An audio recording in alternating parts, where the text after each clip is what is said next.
what we're looking for is excellence and people who are striving for excellence. So obviously, there is a competition out there, and frankly the public service has not been very good traditionally at marketing ourselves.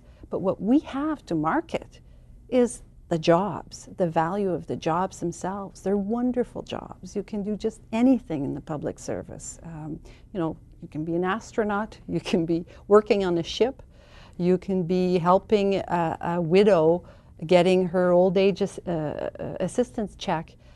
You can be giving advice to a minister in an area of expertise that you've studied in, that you really like. You're always learning.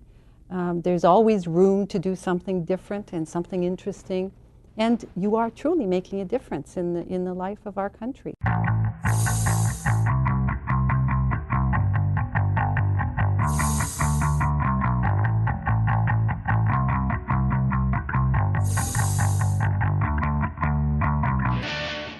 I was probably a creation of the Trudeau wave of interest in government, in making the world a better place.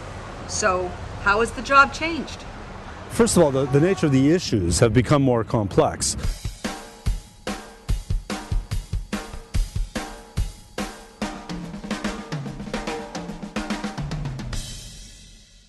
Years of hiring freezes and budgetary pressures have left the public service with a worrying age profile. Far too many staff in their late 40s and 50s, far too few in their 20s.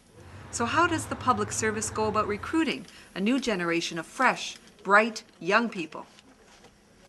Deliberately is how we attract people, because in fact there was a long period when the government went through in the mid-90s through to the early 2000s, we weren't even asking. We weren't hiring people at all. And I remember the Public Service Commission telling me, well, we don't have a recruitment problem because whenever we want to fill a job, we get 5,000 applicants. My problem was we were getting the wrong applicants. For most jobs, you could get the average person with a university degree and they'll do just fine.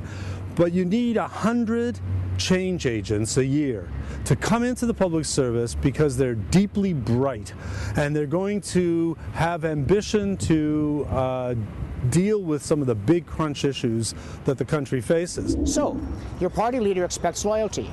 Your constituents expect you to represent their views and get them a slice of the pie.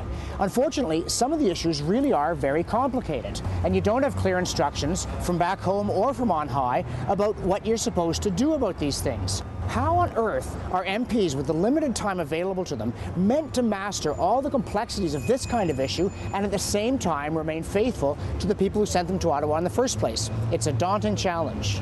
7% of the population respects their politicians. Man, how can we function as a country when 93% of the population, 93% of the voters don't respect the people they send to Ottawa? Do we have a problem? Duh. Obviously, most people aren't happy with what their politicians are up to. Popular mythology suggests that they spend their time lounging around in the subsidized restaurant and once in a while wandering over to the chamber to vote the party line. But in fact, one reason MPs don't do a lot of independent thinking is that they're just too darn busy.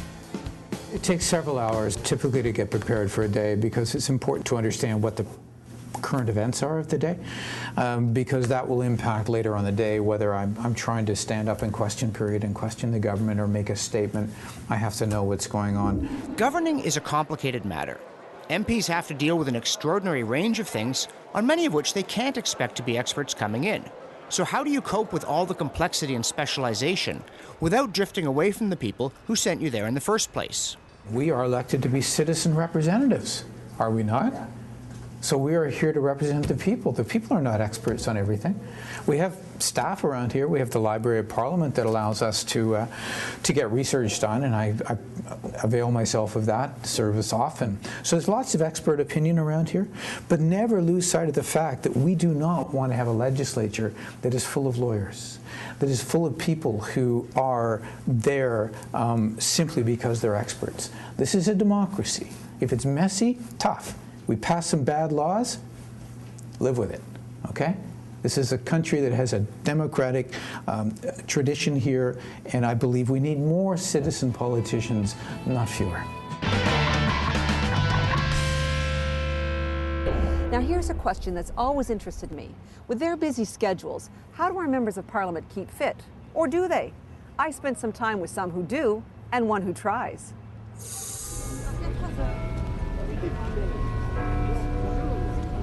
Mr. Speaker, as parliamentarians, we are blessed with the opportunity to represent Canadians and to make decisions that will shape the nation. Most days we can turn to television to see our members of Parliament duking it out on the floor of the House of Commons. Only the fittest survive this fight. But the battle we don't see is the battle of the bulge.